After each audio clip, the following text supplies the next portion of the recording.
Olá, muito bem. Nós vamos hoje começar o capítulo 11, que tem como título Curando as curas emocionais do passado. Mas vamos orar antes. Pai, muito obrigada por esse tempo. Muito obrigada pelo teu amor que não se acaba, Pai. E confiando mesmo nessa verdade, ó Pai, nós confiamos também na nossa cura, na cura das nossas feridas emocionais do passado. Em Cristo Jesus, o Senhor. Amém. Amém. Muito bem. Curando as feridas emocionais do passado. E esse capítulo ele começa com a história de Ângela e de Mário. Ângela e Mário, eles eram um casal jovem, magnífico, e estavam se preparando para ir ao campo missionário, quando lhes aconteceu uma tragédia. Ângela foi violentada. E o trauma foi tão severo que eles foram morar em outro lugar, mas Ângela não conseguia se desligar das lembranças horrorosas e das sensações daquela experiência. Até que Ângela e Mário eles vão participar de uma conferência em que o autor do livro está ministrando. E Ângela conversa com o autor do livro e diz o seguinte, que não pode passar por cima daquilo que havia acontecido com ela. E ela diz assim: eu sei que Deus pode transformar tudo em bem, mas como vai ser isso? Porque eu ainda, toda vez que eu penso no que aconteceu comigo, eu choro. Então o autor, ele vai corrigir Ângela e diz o seguinte: Ângela, você está interpretando mal. Deus faz todas as coisas cooperarem para o nosso bem, mas Deus não converte coisas más em coisas boas. O que aconteceu com você foi mal. O bom de Deus é que Ele pode lhe mostrar um caminho através dessa crise e que você saia, dessa crise uma pessoa muito melhor. Aí Ângela insistiu, mas é que eu simplesmente não posso me distanciar da minha experiência. Eu fui violentada, Nil, e eu serei vítima disto por toda a vida. E o autor insiste dizendo o seguinte: você foi violentada, mas isto não alterou quem você é. E não tem de controlar você. Você foi vítima de uma tragédia feia e terrível, mas se você só se enxergar como vítima de uma tragédia para o resto da vida, nunca vai conseguir sair dessa tragédia, nunca vai conseguir superar essa tragédia. Você, Ângela, você é filha de Deus. Nenhum acontecimento ou indivíduo, seja bom ou mal, pode roubar esse privilégio seu. E coisas más acontecem a pessoas boas. Todos nós sofremos várias experiências dolorosas e traumáticas no passado que nos deixaram com cicatrizes emocionais. Um número sem conta de acontecimentos emocionais e traumáticos do nosso passado amontoaram-se em nossa alma e parecem limitar a nossa maturidade e obstruir a nossa liberdade em Cristo. Ao contrário das emoções do dia a dia, que são consequência dos nossos pensamentos diários, a bagagem emocional do passado está sempre presente. Os anos de exposição e experiência na vida gravaram sulcos emocionais em nosso interior que produzem uma reação predeterminada quando certos tópicos são introduzidos. Então, como adultos, não somos emocionalmente neutro a tópico nenhum. E então, se passamos por uma experiência de abuso semelhante à de Ângela, a simples menção do tópico da violação de Ângela poderá nos levar para o 8 ou para o 9 ou para o 10 na escala emocional. E aí nós vamos nos sentindo uma onda de náusea, de ódio, de medo e de indignação, porque o gatilho associado ao nosso trauma ele foi acionado. Algo simples como um nome pode provocar uma reação emocional. E as emoções de longo prazo que se ocultam sobre a superfície, o autor vai chamar isso de emoções primárias. A intensidade das nossas emoções primárias, ela é determinada pelo nosso passado. Quanto mais traumática a experiência, quanto mais traumática a experiência, mais intensa será a nossa emoção primária. As emoções primárias, elas permanecerão dormentes até que um certo evento presente as provoque. A provocação e qualquer parte do evento presente logo é associado com o conflito do passado. E a maioria das pessoas a maioria das pessoas tenta controlar suas emoções primárias, evitando as pessoas ou os eventos que as provocam. Mas é impossível isolar-se completamente de tudo que possa provocar uma reação. Teremos de aprender a resolver os nossos conflitos, os conflitos passados, para que a nossa bagagem emocional não se acumule enquanto prosseguirmos a nos ausentar da vida. E assim, se fizermos assim, o passado vai controlar a nossa vida, conforme as nossas opções para lidar com ele continuam a diminuir. Aprendendo a resolver as emoções práticas. Nós vimos que a intensidade das nossas emoções, das emoções primárias, é determinada pelo passado e que as emoções primárias podem ser provocadas por uma circunstância ou um evento presente. E aí não temos como controlar uma emoção primária, mas nós podemos avaliar a circunstância presente e nós podemos colocá-la sob controle e enfrentar. E os resultados desse processo é o que se chama de emoções secundárias, onde nós já usamos várias vezes esse processo e também ajudamos a outros a usá-lo. O passado, ele é importante. O passado, ele precisa ser levado a sério. Os que sofreram grandes traumas e aprenderam a resolvê-los em Cristo, sabem como o passado pode ser devastador para a realidade presente. Mas as pessoas, elas insistem que o passado não é importante e assim não permitem que os conflitos não resolvidos sejam emergidos à superfície, ou então evitam qualquer coisa que possa estimular as lembranças traumáticas do passado. E aí essas pessoas terão as suas emoções puxadas para o 8, para o 9 ou para o 10 na escala emocional, permanecendo ali presas, sem poder processar as suas experiências do passado. Elas tentam sobreviver e enfrentar a vida através de inúmeros mecanismos de defesa. Alguns vivem negando a verdade, outros a justificam ou tentam suprimir a dor com comida, drogas ou sexo. Mas este não é o caminho de Deus. Deus traz tudo à luz. Sabendo disso, nós podemos confiar que Deus trará os nossos conflitos passados à superfície na hora certa, para que tudo venha à luz e seja enfrentado. Quando o conflito da pessoa é profundamente traumático, Deus permite que ela amadureça até o ponto que ela possa enfrentar a realidade do passado. Deus conhece os sofrimentos escondidos em nosso interior que talvez não possamos ver. E quando pedimos a Deus que examine o nosso coração, como fez o salmista, lá no Salmo 139, 24 e 33, e 23 e 24, Deus assim fará. O salmista fez a seguinte oração: sonda-me, ó Deus, e conhece o meu coração, prova-me e conhece os meus pensamentos, vê se há em mim algum caminho mau e guia-me pelo caminho eterno.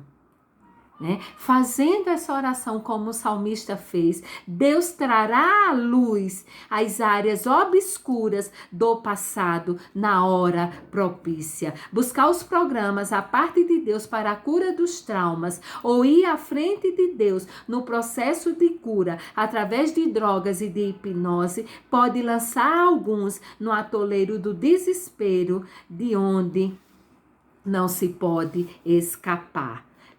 E como é então que Deus quer que resolvemos as nossas experiências passadas? De duas maneiras. Em primeiro lugar, nós temos agora o privilégio de avaliar as nossas experiências passadas à luz de quem somos agora, em contraste com quem éramos antes. A intensidade das emoções primárias, ela foi estabelecida pela maneira como percebemos o evento quando ele aconteceu.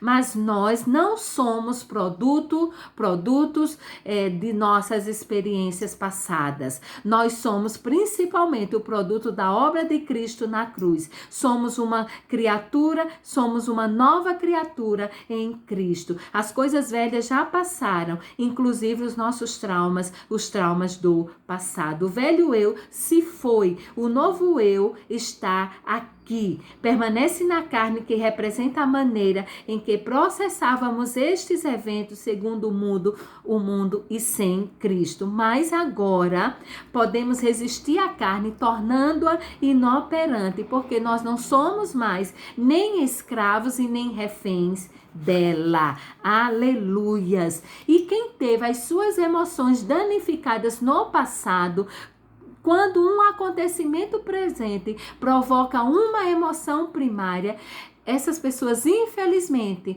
acreditam no que sentem, em vez de acreditar no que é verdade. Exemplo, as pessoas que sofreram abuso verbal de seus pais, é difícil acreditar que são amadas incondicionalmente por Deus Pai.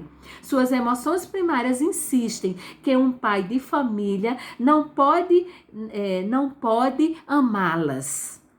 Se por toda a vida escutaram que não vale nada, custa-lhes muito crer que tem valor em Cristo. Infelizmente, acreditam no que sentem e seu caminho está descentralizado, fora do centro. Acreditar na verdade e andar por fé é o que nos liberta. Agora que nós estamos em Cristo, podemos ver estes acontecimentos da perspectiva de quem somos hoje. Glória a Deus, porque nós temos uma nova identidade e a nossa nova identidade está firmada em Cristo. Mas talvez estejamos lutando com uma pergunta: e onde estava Deus quando tudo isto aconteceu?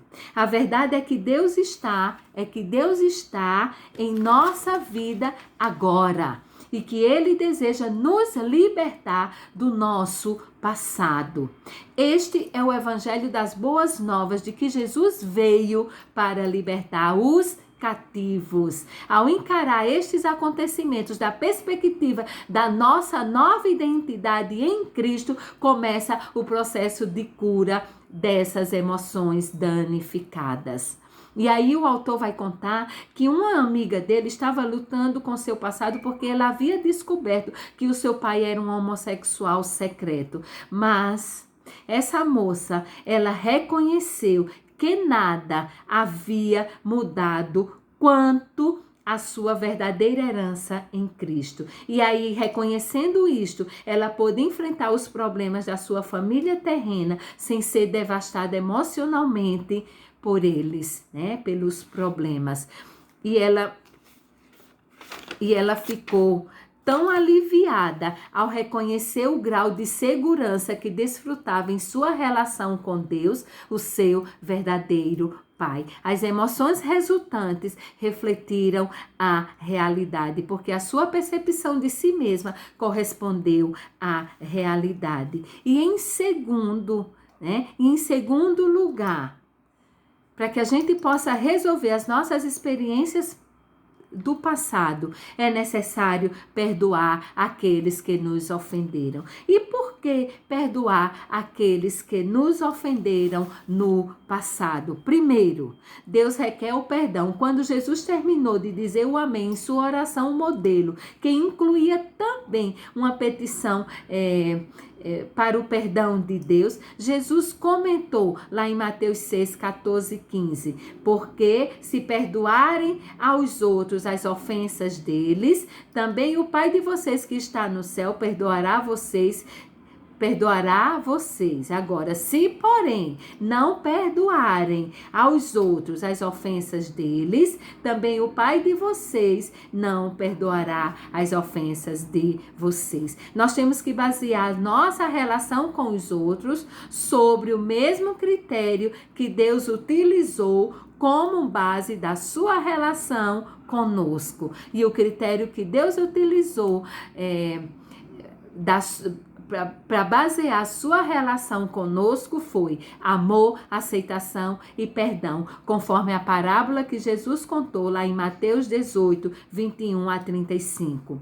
Segundo, por que nós precisamos perdoar os que nos ofenderam?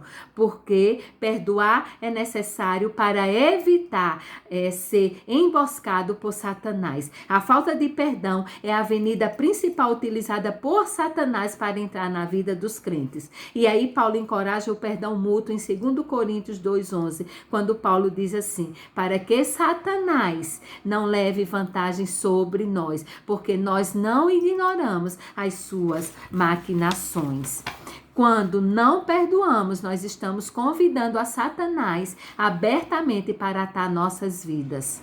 E terceiro, por que é que nós precisamos perdoar a quem nos ofendeu? Porque perdoar deve ser um processo normal entre os crentes. E aí Paulo vai nos ensinar em Efésios 4, 31 a 32. 31 e 32, dizendo o seguinte: toda amargura, ira, cólera, gritaria, blasfêmia e toda malícia seja tirada de entre vocês. Antes, vocês sejam uns para com os outros, benignos, misericordiosos, perdoando-vos uns aos outros, como também Deus vos perdoou em Cristo Jesus. E o que é o perdão? Perdão não é esquecer. Nós podemos perdoar sem esquecer. Perdão não significa que tenhamos que tolerar o pecado e nem permitir que o abusador continue arruinando nossa vida, ou que nos usem como tapete. Podemos confrontá-lo em amor e estabelecer limites saudáveis para essa relação, nos mantendo firmes contra pecados do futuro. Perdoar não exige vingança ou pagamento de restituição pelas ofensas sofridas. A nossa obrigação é estender a misericórdia do perdão e deixar a justiça do assunto nas mãos de Deus. Perdoar não significa tomar a resolução de viver. Perdoar significa tomar a resolução de viver com as consequências do pecado da outra pessoa. Podemos escolher entre viver com amargura e ressentimento ou em paz e perdão, decidindo não usar a ofensa contra o ofensor. E a segunda opção, é claro, é o caminho de Deus. E agora nós vamos ver os 12 passos para o perdão. E aí nós podemos dizer que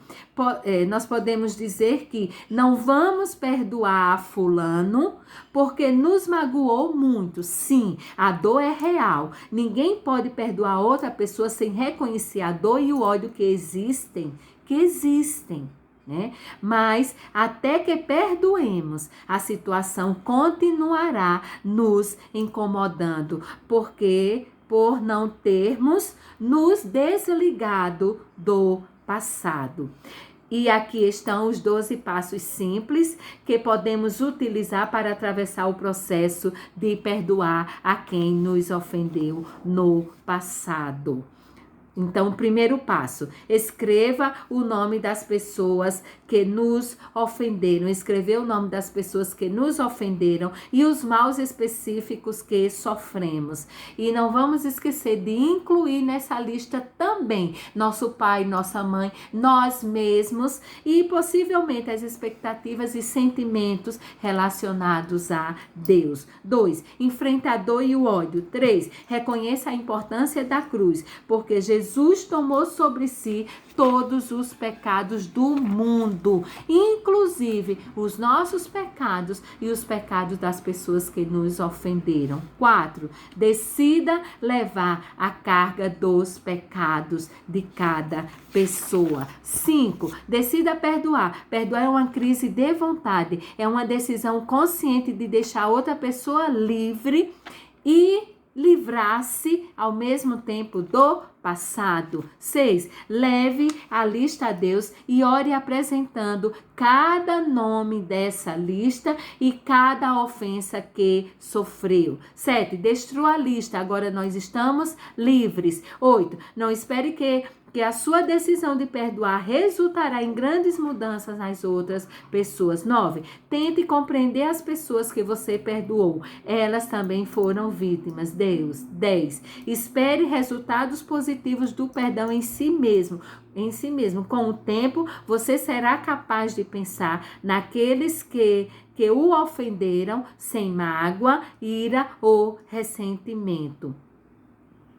11. Agradeça a Deus as lições que aprendeu e a maturidade que ganhou com o resultado das ofensas e da decisão de perdoar aos que o ofenderam. E 12. Aceite a sua parte de culpa nas ofensas que sofreu. Segundo toque, em Marcos, no Evangelho de Marcos, no capítulo 8, 22 e 26, conta como Jesus curou um homem cego. Jesus o tocou pela primeira vez e o homem cego disse que via as pessoas como se fossem árvores. E então Jesus o tocou outra vez e aí o homem cego pôde ver realmente as pessoas como pessoas e não mais como árvores. E o autor do livro vai nos contar a sua dificuldade de lidar com Carlos, pois ele o via como uma grande árvore, né, como um obstáculo que obstruía o seu caminho, cujos ramos lhe atrapalhavam cada vez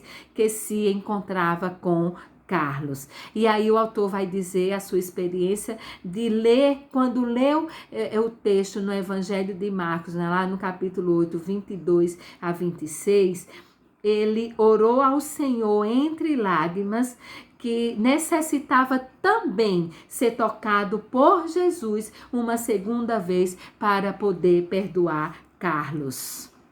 Que nós também possamos desejar ardentemente ser tocados por Jesus uma segunda vez, de modo que as correntes que nos aprisionam por conta das nossas feridas do passado, e aí essas correntes, elas são demonstradas em amargura, em ira, em ressentimentos, em falta de perdão, que essas correntes elas possam ser despedaçadas e caídas ao chão, de modo que nós sejamos livres e que possamos ver as pessoas, principalmente aquelas que nos ofenderam, ver realmente como pessoas e não como um obstáculo às nossas metas. Amém. Vamos orar. Pai, obrigado, Pai. Obrigado por essa lição. Pai, o nosso clamor é que o Senhor possa, Jesus amado, o Senhor possa nos tocar uma segunda vez, para que nós possamos, ó Pai, ser curados das nossas feridas do passado, liberando o perdão àqueles que nos ofenderam em Cristo Jesus, o Senhor. Amém.